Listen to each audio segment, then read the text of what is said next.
Let's look at how to do calculations for the vitamin C analysis lab.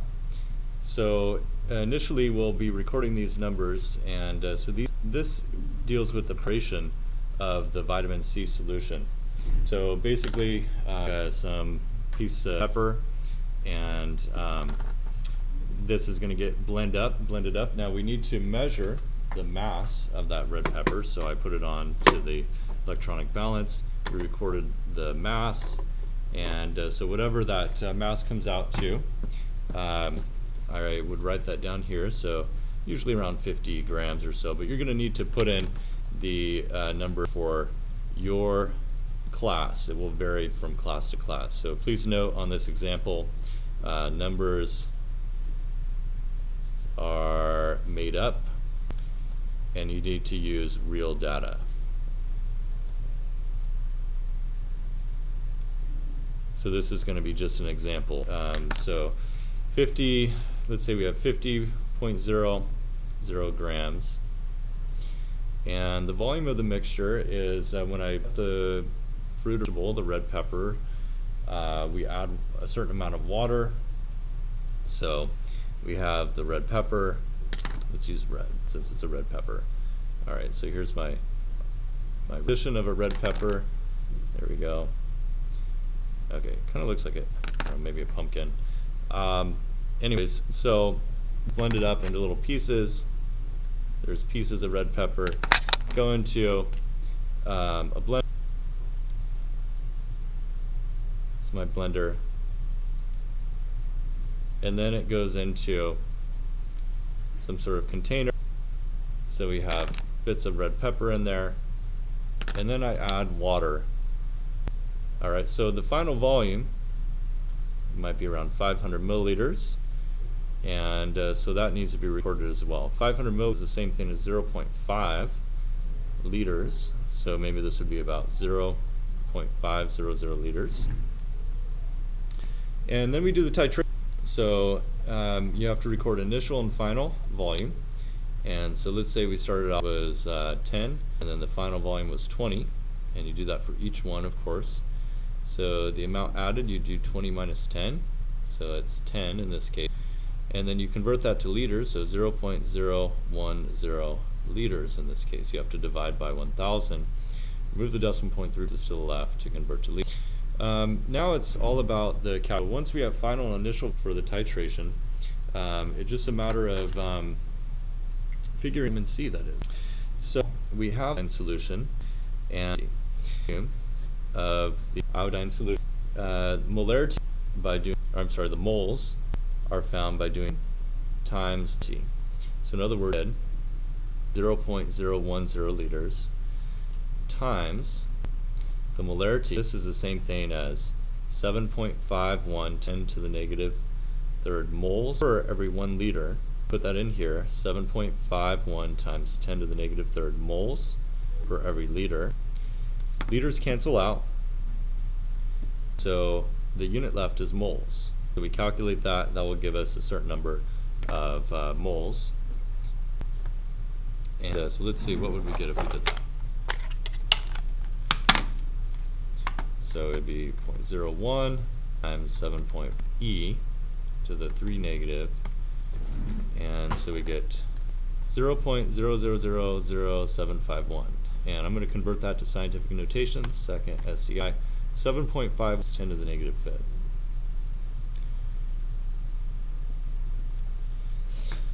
Okay, now keep in mind that put this into the form to submit your answers. You have to type in the numbers a little differently. You can't put in times 10 and read it. In a Google form, you would write this number like this.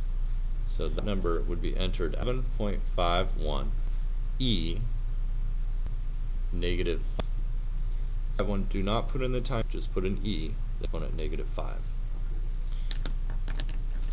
Alright, so the next one. Now the next problem, we need the equation. So we're going to use number 1. We know how much iodine we use now in moles. This is the number of moles of iodine. Now we need to figure out the number of moles of vitamin C. Well, to do that, we need the link between vitamin C and iodine. That comes from the equation. So we have that equation right here. So compare the moles of iodine to the moles of vitamin C. What is that ratio? 1 mole of vitamin C per every 1 mole of iodine. So we can see that we have a 1-to-1 ratio. So if we take the answer from the last problem, if we take the number of moles of iodine, 7.51 times 10 to the negative fifth moles of iodine, the ratio is, from this equation, 1-to-1. So for every 1 mole of iodine, there's 1 mole of vitamin C.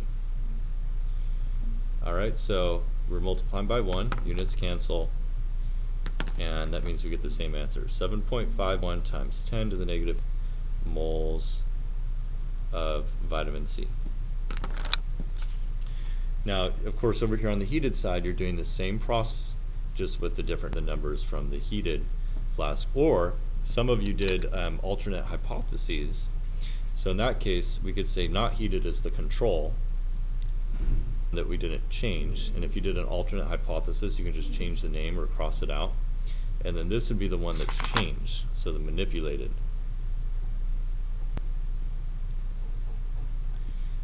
So maybe you added NO2 examples. Maybe it was NO2 added, or maybe it was an orange peel, or maybe oxidized. So there's various other tests that could have been done, and so that would be what you're going to put in this column. So now we go to number 3. So number 3, we need to find the molarity now of the vitamin C solution. Well, in the last question, we had figured out the moles of the vitamin C solution. So we figured out moles of vitamin C. Now we just need to figure out molarity. Now, so molarity is the number of moles per liter of vitamin C solution. So this is where we figure out what was the volume of the vitamin C solution that we had initially put into the flask. So starting out the lab, we had measured a certain amount of vitamin C that went into the flask, and this is then what we titrated. So how do we figure out that volume? Well, it was in the procedure, wasn't it? So go back here to the procedure. So the heated one, let's see, we measured 50, and that's 50, and the other one, the not heated one, 5 milliliters of the solution, or vitamin C. For this one, for not volume, is 25 milliliters, and for the heated one, the volume was 50 milliliters. Now that's the standard way it was done. That could have changed. You'd have to measure that exact volume. It's possible that you did a different volume. And so if you did, you would have to put in was used. Now those values need to be converted to milliliters or liters in order to plug into this equation. We divide by 1,000 and we get 0.0250 liters, and then this 0.0500 liters. All right, now it's just a matter of taking the answer from the last question, the number of moles of vitamin C, take that and plug that in. So we have the molarity is liter, and so that's going to be 7.51 times 10 to the negative fifth moles, in this case, per every 0.0250 liters. All right, so we calculate that.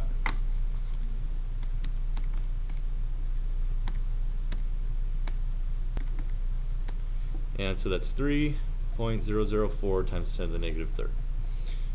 And so 3.00 times 10 to the negative third, capital M for molarity. Keep units in the problem in your answers as we go. Okay, so now we need to do a couple of preliminary steps so that we can come to a final answer of the milligrams of vitamin C per 100 grams of red pepper.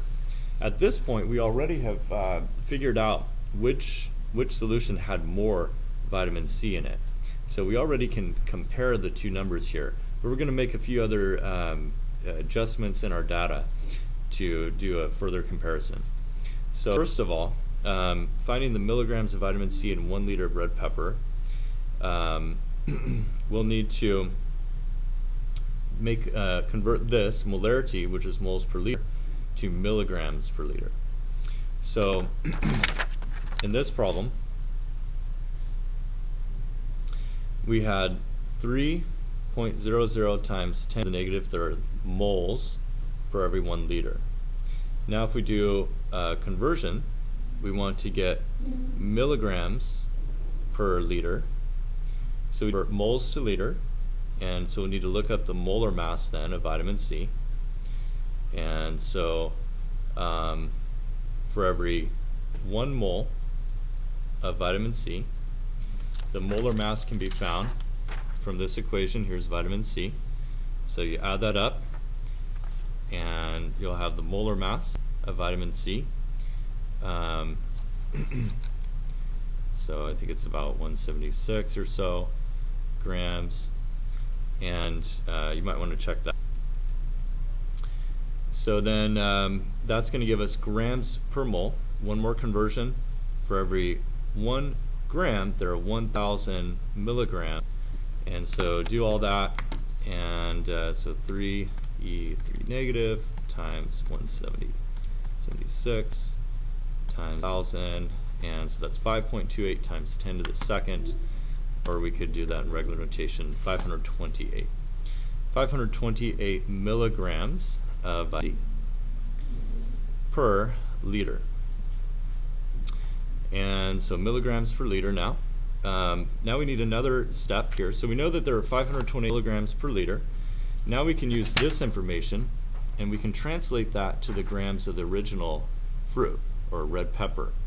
So in every 0.5 liter, there were 50 grams of the red pepper. And so now we can use this ratio to figure out that volume corresponds to a mass of the original red pepper. So we can say last answer. So if we have 528 milligrams per every 1 liter, to this data here, for every 0.5 liters of solution, there's 50 grams. So for every 0.50 liters of the solution, there's 50 grams of, so this is a vitamin C, 50 grams of the red pepper. All right, so do that calculation. 528 times 0.5 divided by 50, and so that's 5.28. So we have 5.28 milligrams of vitamin C per gram of red pepper. And now one last step in the next problem is we're going to make this a more value. They are usually reported per 100 grams of red pepper, so all we need to do is just multiply by 100, both sides by 100. So if we have 5.8 milligrams of vitamin C per every 1 gram of red pepper, if we multiply both sides by 100, now we're going to have 20 grams of vitamin C every 100 grams of 528 milligrams, 100 grams red pepper. And that is a more that we can then compare to. So we're graph. So we'll write that down to value, grams per 100 grams. And the heated, we'll have to calculate that too. This number will go right there. Make a bar graph of this. So, you know, maybe we have 600 here, maybe we have 400 here. And so one of these is not heated, and the other heated. And we'll have our two numbers. Maybe it's 528, somewhere in there. And then the other one maybe less or more, whatever. All right, and we'll give a title to this, a comparison of the not heated versus heated.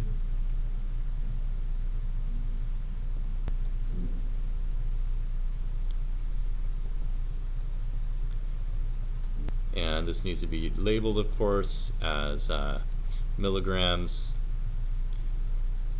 of vitamin C per 100 grams of red pepper. And then we'll do another comparison on this graph. We'll take this information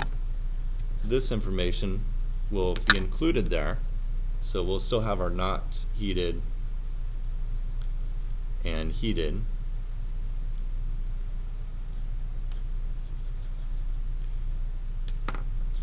And but we're going to add a little bit to that. So we label our axes in an appropriate way. There, of course, should be numbers here in the middle as well. And so you'll need to choose appropriate increments, of course, that use most of the space. So again, we have milligrams of vitamin C per 100 grams of red pepper. And in this graph, the difference between this one and the last one is that we're going to include data from other fruits or vegetables and their vitamin C content. And we'll use this table to get that information. So this is a lab procedure page and introduction. And so we'll graph each of these numbers here. So we'll have the chili pepper, the guava, right?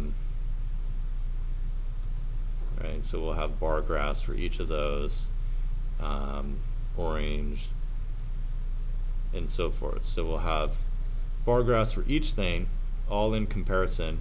The standard chili pepper, of course, as well in there.